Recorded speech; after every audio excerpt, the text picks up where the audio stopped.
Hello guys, সকলকে স্বাগত জানাচ্ছি। ইফতারের ঠিক পূর্ব মুহূর্তে আমি নদীর চরে কলা বাগানে অবস্থান করছি সাময়িক অবকাশের জন্য। আমরা ইতিমধ্যে দেখেছি যে ওয়েস্ট ইন্ডিজ 176 রানের টার্গেট দিতে সমর্থ হয়েছে সাউথ আফ্রিকাকে।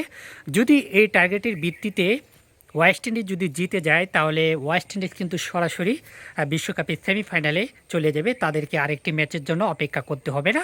তবে তাদের জিতে যাওয়ার মাধ্যমে কিন্তু ইন্ডিয়া কিন্তু বিপদে পড়বে, কারণ ইন্ডিয়া পরবর্তী দুটি ম্যাচ জিতলেও তারা যে রান রেটের যে একটা ক্রাইসিস সেটা পড়বে, কারণ তারা সাউথ আফ্রিকার বিপক্ষে 76 রানের বড় ব্যবধানে হেরেছিল। এবং এদিকে ওয়েস্ট ইন্ডিজ এই ম্যাচটি যদি তারা জিতে যায় এবং জিম্বাবুর বিপক্ষে 107 রানের বড় ব্যবধানে জিতার কারণে তারা কিন্তু একটা অ্যাডভান্টেজ তারা পেয়ে যাবে বিশ্বকাপে সেমিফাইনালে সরাসরি কোয়ালিফাই করার জন্য।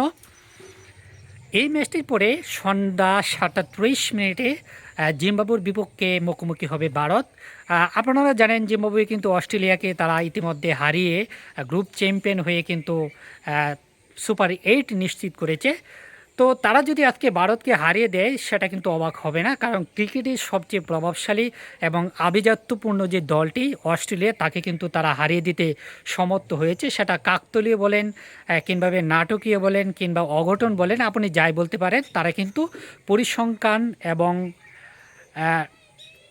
ডিজিটালি তারা কিন্তু পরাজিত করতে পেরেছে অস্ট্রেলিয়াকে।